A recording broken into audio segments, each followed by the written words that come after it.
வெளியில் ஒரு சாமியார் நடந்து போகிறார், ஒரு குருநாதர் நடந்து போகிறாரு. உள்ள சொல்கிறாங்க, வெளியே ஒரு குரு போகிறாரு, அவர்கிட்ட கூப்பிட்டு வந்து கேட்கலாம், அந்த தனலட்சுமி யாருன்னு தெரியும், சொத்து பற்றி எங்கே வச்சுருக்கான்னு தெரியும், அந்த தனலட்சுமி போனால் போகுதுன்னு சொல்லிட்டு அந்த சாமியாரை கூப்பிடுறாங்க.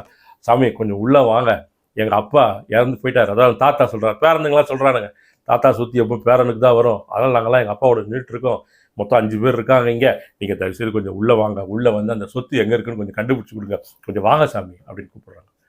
நேராக போனோன்னு சுவாமிகள் வந்து குரு திரும்பி பார்க்குறாரு. அது பார்த்துட்டு இந்த வருகிறேன் அப்படின்னு அடி வேட்டை தான் இன்னைக்கு நம்ம சாமியாருக்கு. நேராக உள்ளே போகிறார். சாமியார்கள்லாம் வாய்ப்புகள் எதிர்பார்த்துட்டு இருப்பாங்க இல்லையா, என்ன பண்ணுறது ஏது பண்ணுறது, அடுத்தடுத்த நிகழ்வுகள் நகர்வுகள் நிறைய இருந்துகிட்டு இருக்கும். நேராக உள்ளே போனோடனே இந்த மாதிரி தனலட்சுமின்னாரு, இவ்வளோ பேரை கூப்பிட்டு வந்தோடனே யாருமே இல்லைன்னு பட்டுன்னு மண்டையை போட்டாருங்க தாத்தா அப்படின்னு ஒரு பேரன் சொல்கிறான். பேரன் வந்து இந்த கால ஜென்சி பையன், அவன் இல்லை என்ஜாய் பண்ணலாம் தாத்தா சொத்து வச்சுன்னு நினச்சிட்டு இருந்தான். உடனே சுவாமியார் கொஞ்ச நேரத்தில் அப்படியே ஞானதிஷ்டில் போகிறார். நேராக உங்களுடைய 3வது ரூம் படுக்கை அறை இருக்குல்ல, இந்த பெரியவருது அப்படின்றார். ஆமாங்க. அந்த படுக்கை அறை மேலே ஒரு பரணை இருக்கா?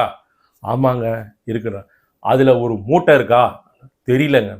போங்க போயிட்டு வெள்ளை கலரில் ஒரு பை இருக்கும், கோணி பை மாதிரி இருக்கும், சிமெண்ட் பேக் மாதிரி இருக்கும், அதை கஷ்டப்பட்டு கொண்டு வாங்க இங்கே அப்படின்னு சொன்னோடனே நேராக போகிறாங்க. நேராக போயிட்டு கொண்டு வந்தோடனே பிரிங்க அப்படின்னு சொல்கிறாங்க. நேராக பிரித்த உடனே கொட்டிட்டோடனே பணம் பணம்னோடனே செத்து போயிருந்த அந்த தாத்தா உடனடியாக எழுந்து தனலட்சுமி அப்படின்னு சொல்லிட்டு கீழே கொட்டின அந்த மூட்டை பணத்தை கட்டி பிடிச்சின்னு அப்படியே செத்து போகிறேன்.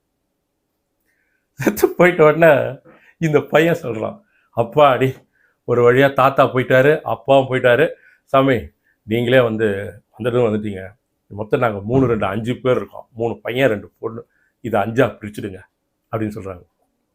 உடனே சாமியார் சொல்கிறார், இதை 5ஆக பிரிக்க முடியாது, என்னோட சேர்த்து 6ஆக பிரிக்கணும் அப்படின்றாரு. அவ்வளோதான், இந்த கதை முடியுது.